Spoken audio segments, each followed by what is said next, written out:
Aïssa Midani, bonjour. Bonjour. Vous êtes actuellement en Syrie, à Damas, et le Cercle des volontaires vous contacte concernant les dernières informations qui font en France la une des médias, selon lesquelles l'armée de Bachar al-Assad aurait utilisé des armes chimiques contre son peuple. Alors vous-même qui êtes sur place, quelle est la situation là-bas et quelle est selon vous la véracité de ces allégations? Alors, d'abord, bon, je m'appelle effectivement Aïssar Midani. Je rappelle que je suis membre du bureau de la coordination pour la défense de la souveraineté de la Syrie et contre l'ingérence, qui a été créé donc à Paris en janvier 2013.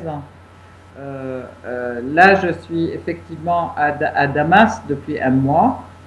Depuis un mois, je peux dire, l'armée syrienne et pas l'armée d'Assad, parce que c'est l'armée nationale du pays, qui mène une opération d'envergure sur les fronts,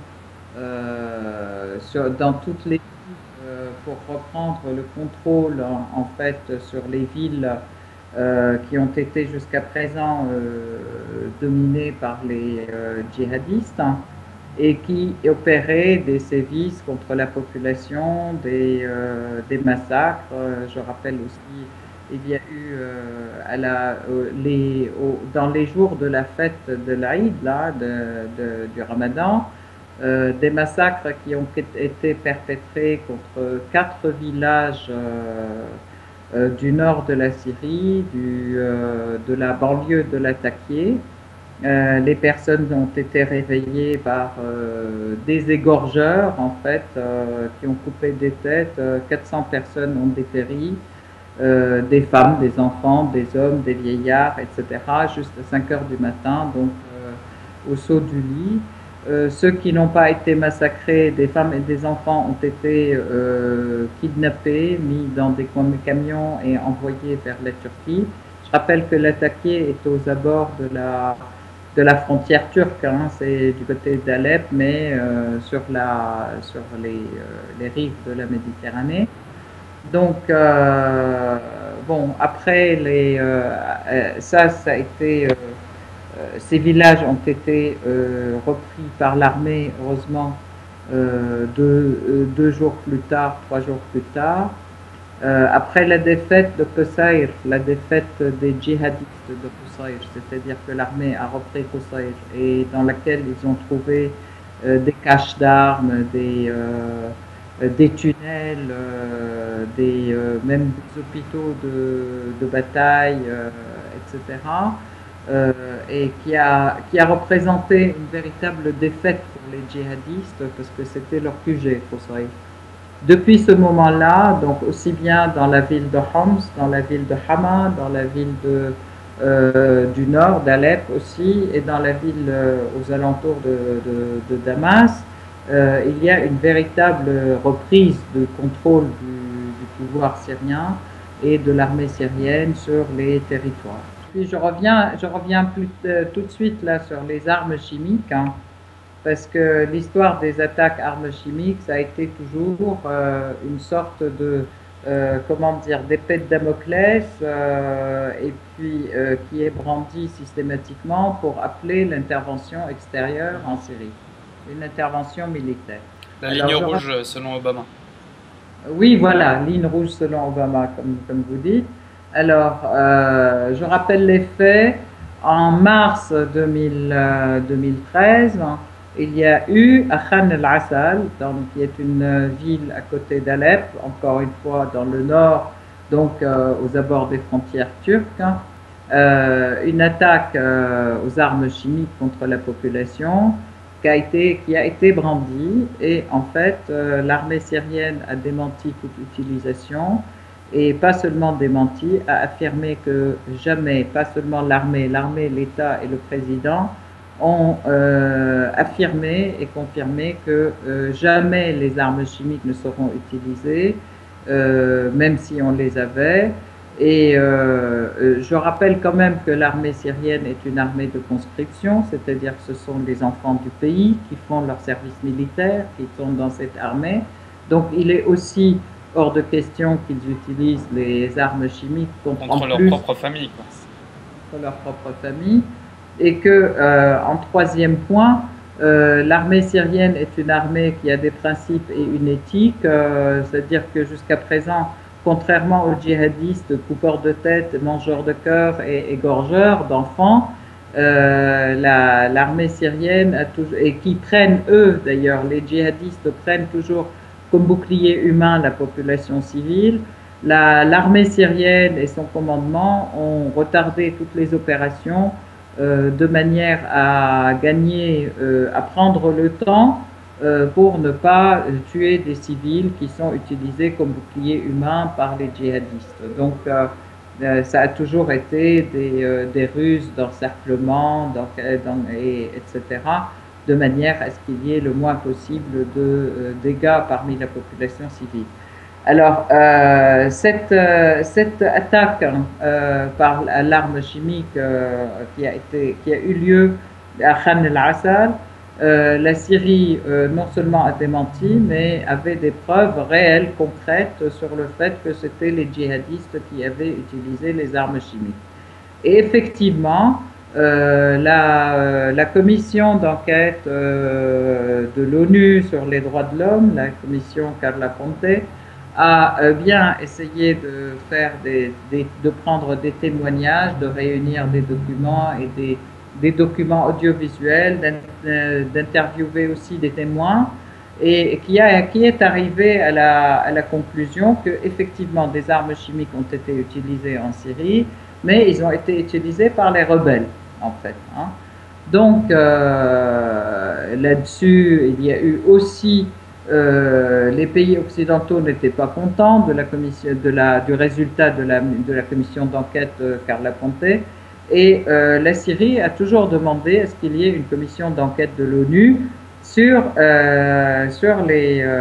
l'utilisation des armes chimiques à Khan el-Assal. Les Américains n'ont jamais voulu, ou tout de suite ils ont voulu élargir le champ d'action de cette commission d'enquête. Ils ont dit qu'il faudra qu'elle aille enquêter dans tout le pays, alors que la Syrie a tenu à dire, de toute façon, il y a eu utilisation à Khan el-Assal, la commission d'enquête, elle va enquêter à Khan el-Assal, et si le rapport semble correct dans le sens objectif et rend compte vraiment de la réalité sans partialité, on accepte qu'il aille, on examinera la possibilité pour qu'il aille ailleurs. Bon, donc ça a été la position, et ça a été la position officielle. Donc je reviens sur cette question. Cette commission a été décidée récemment. Hein. Il y a un mois, elle a été décidée. La commission qui est demandée depuis le mois de mars par la Syrie. Elle a été décidée il y a un mois, et suite à cette décision, immédiatement, il y a eu une incursion des djihadistes à Khan el-Assal, qui était déjà sous contrôle de l'armée syrienne.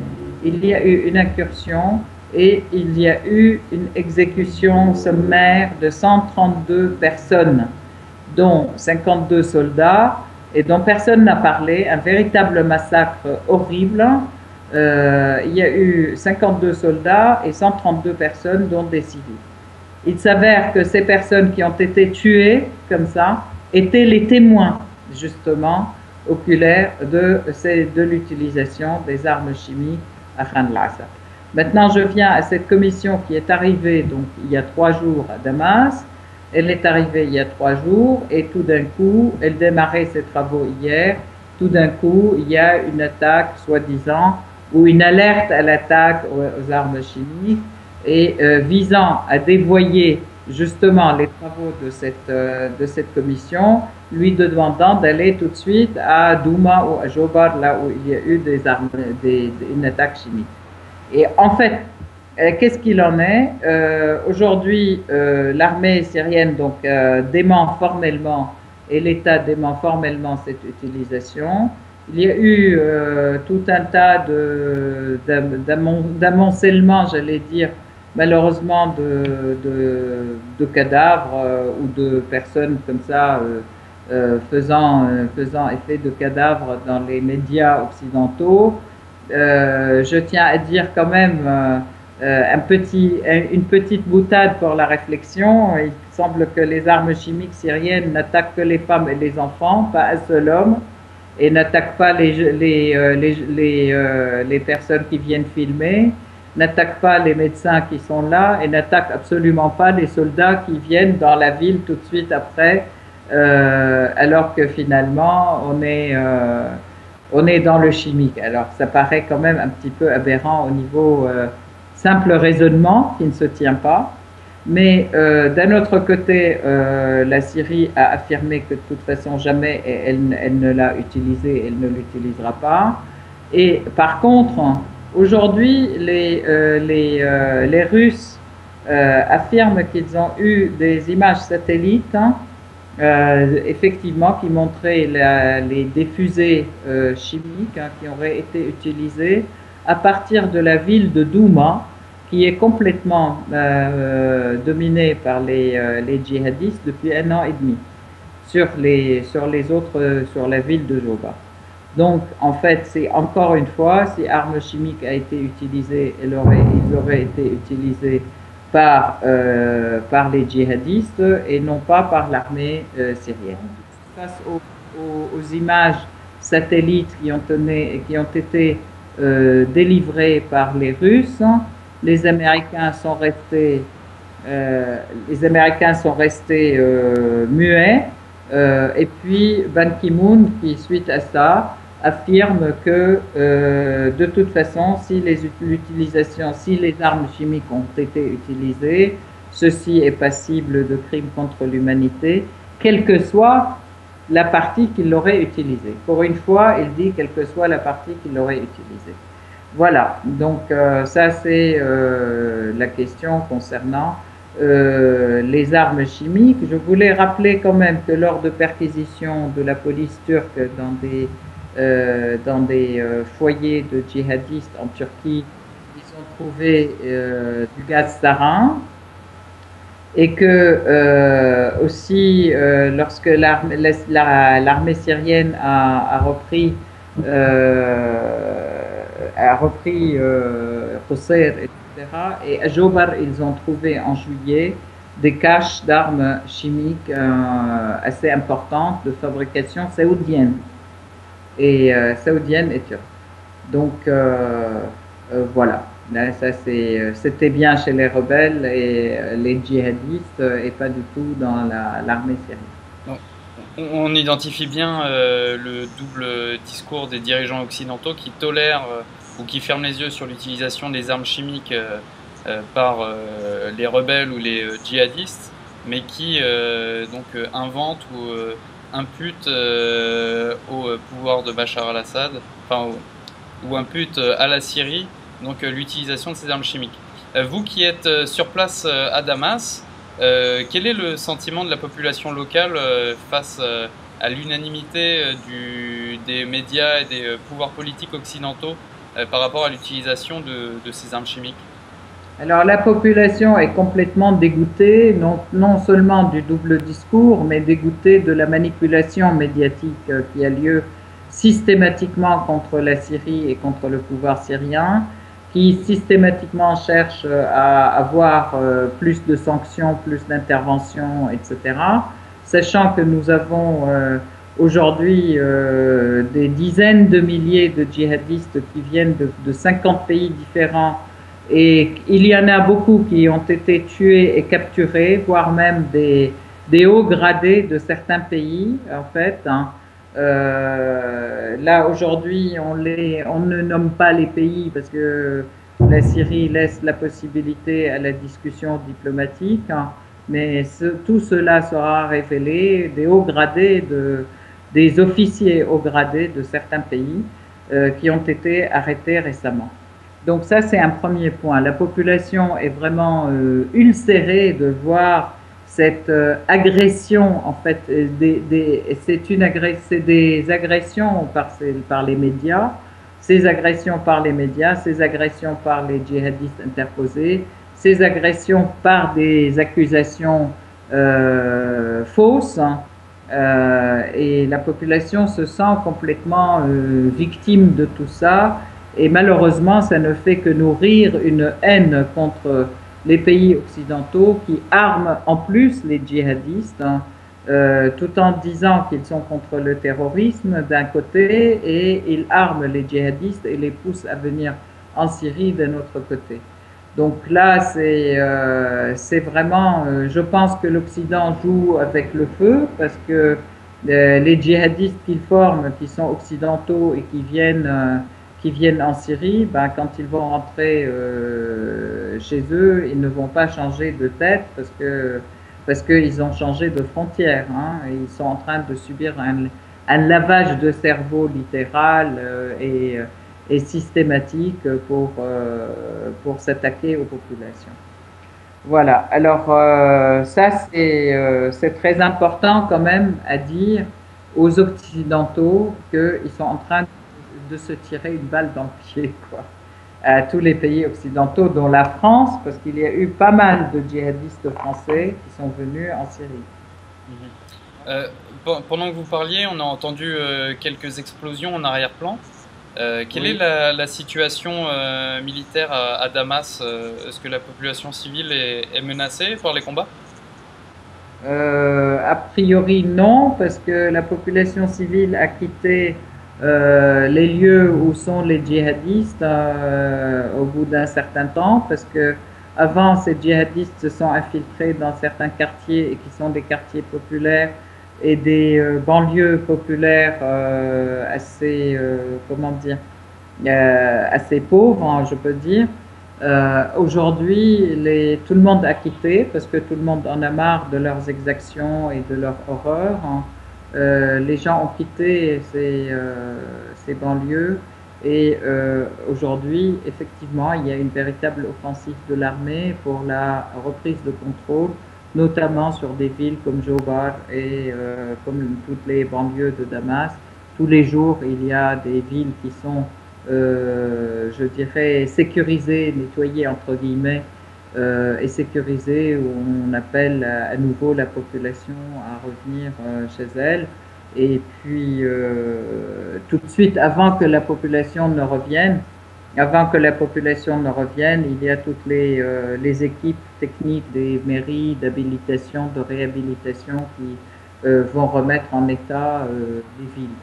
Alors, ce que je voudrais dire aussi, c'est que l'État prend en charge les dégâts des maisons de ces personnes.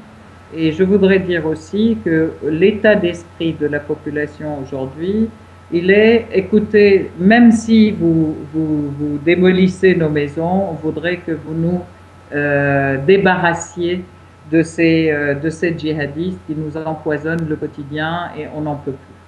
Voilà, donc un appel au secours systématique de la population à l'armée pour les débarrasser des djihadistes qui, je rappelle quand même, ont proclamé soi-disant l'émirat du Cham et de l'Irak, et qui ont voué loyauté à Ayman al-Zawahiri ouvertement, clairement, qui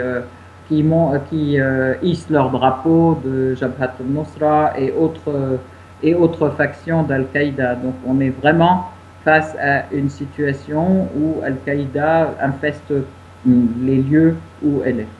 Voilà. Alors, une dernière question sur le contexte un peu plus international. Ces dernières semaines, on a vu un coup d'État militaire avoir lieu en Égypte. Est-ce que la Syrie doit se sentir menacée par l'évolution de ces situations, et pourra-t-elle compter sur ses alliés entre guillemets historiques comme la Russie et surtout l'Iran qui vient donc de changer de président? Alors en fait, d'abord, je tiens à rétablir un peu les vérités. C'est pas un coup d'État en Égypte, ça a été plutôt l'armée qui a qui a soutenu l'appel de 35 millions d'Égyptiens contre le diktat de Morsi, qui a été élu, mais qui a très vite confisqué le pouvoir et tous les pouvoirs dans ses mains. La population a réagi à temps pour réajuster la trajectoire de la révolution égyptienne. Donc c'est loin d'être un coup d'État, c'est plutôt une révolution numéro 2, je peux dire, mais une révolution populaire. Deuxièmement, le même État a fait un appel à toutes les forces constituant le spectre politique égyptien à participer dans un État nouveau et à participer à un gouvernement d'union nationale pour préserver l'Égypte. En fait, les frères musulmans ont refusé ce dialogue, ont refusé, et ce sont les dirigeants des frères musulmans qui ont appelé à la violence. Et dans le rassemblement qui avait lieu à Rabi' al-Adouiye, a été un rassemblement armé. Il y avait déjà des stocks d'armes, et au jour d'aujourd'hui, malheureusement, il y a déjà 1000 morts en Égypte. Ils se sont attaqués à la population chrétienne. Il y a eu des églises qui ont été saccagées, 3-4 églises qui ont été saccagées. Il y a des prêtres qui ont été tués. En fait, le patriarche copte qui a été tué, il y a un patriarche copte qui a été tué. Par les frères musulmans. Voilà, tout à fait. Enfin, par les partisans des frères musulmans, c'est et c'est eux qui appellent effectivement à une lutte armée. Ils appellent à une lutte armée. Donc ça, c'est un premier point pour rectifier par rapport à l'Égypte. Par rapport au nouveau pouvoir au nouveau président élu en Iran, les rapports stratégiques entre la Syrie et l'Iran ne changent pas. Donc il y a aussi toujours autant de soutien et autant d'affinité, je dirais, et un respect de l'ensemble des traités qui ont été conclus avec l'Iran, donc entre l'Iran et la Syrie. Et le dernier point, la position russe, qui est une position qui n'a pas du tout changé, qui est celle que c'est le peuple syrien qui décide de son président. Ce n'est ni à Obama, ni à Clinton, ni encore moins à Fabius et Hollande de décider qui doit diriger le peuple syrien. Donc c'est au peuple syrien de diriger de choisir ses dirigeants. Et là-dessus, je tiens à dire, entre parenthèses, qu'il y a eu un sondage d'opinion qui a été effectué même par la CIA et qui a été publié sur la CNN, disant que de toute façon, aujourd'hui, si Bachar al-Assad se représente en 2014 aux élections, il y a 70% des personnes qui sont prêtes à voter pour lui. Et moi, je dis, si la CIA a annoncé 70%, c'est que la réalité est bien plus que ça. Aujourd'hui, il y a certainement, au bout de 2 ans et demi de résistance et de lutte contre ce plan impérialiste, faut-il le dire, qui vise à casser la Syrie et qui vise à la déstructurer. Je crois que Bachar al-Assad se confirme comme dirigeant et comme leader, en fait, non seulement comme dirigeant, parce que par sa résistance, il a soutenu la souveraineté de la Syrie et il a permis quand même la cohésion de l'ensemble du pays. Et s'il avait pris ses clics et ses claques et il serait parti tout de suite, je crois que la Syrie aurait été complètement atomisée. Il est resté proche du peuple. On a pu voir plusieurs fois des images où on voit proche du peuple. Absolument. Il est très proche du peuple. C'est quelqu'un qui se balade avec sa voiture. C'est lui qui conduit sa voiture. C'est lui qui conduit ses enfants à l'école. C'est lui qui... Et pas seulement. Je crois qu'on l'a vu aussi aller à Daraya lors de aussitôt que l'armée a pu reprendre Daraya, qui était dominée aussi par les djihadistes. Parmi les soldats, il était parmi eux, ils étaient, enfin, moi, j'avoue, personnellement, j'étais folle quand je l'ai vu parce que je trouvais que c'était pas très prudent, mais enfin, c'est génial. Il est toujours avec tout le monde, effectivement, et très proche du peuple. Lui et sa famille, je veux dire, c'est pas quelqu'un qui est au-dessus et qui est loin de tout le monde. Il vit les choses avec le peuple, et ça fait que les gens l'apprécient énormément, c'est vrai. Aïssa Midani, nous vous remercions pour cette analyse et nous espérons qu'elle pourra éclairer les internautes qui malheureusement n'ont comme source d'information que les médias soumis à la propagande. Nous nous tenons au courant donc de l'évolution de cette situation et nous n'hésiterons pas à vous solliciter à nouveau en cas de nouvel épisode donc de ce nouveau, je dirais, roman des armes chimiques. Oui, merci beaucoup. Et merci de propager la vérité aussi, parce que rares sont les médias qui disent la vérité, en tout cas en Occident, malheureusement. Et comme en plus, c'est une nouvelle règle de la démocratie occidentale, elle est d'interdire les médias syriens de toutes les antennes. Et aujourd'hui, en plus, les médias iraniens sont interdits. Donc, on peut voir ni Press TV, ni Al-Alam, ni etc. Voilà, ça c'est la démocratie de la parole à l'occidentale.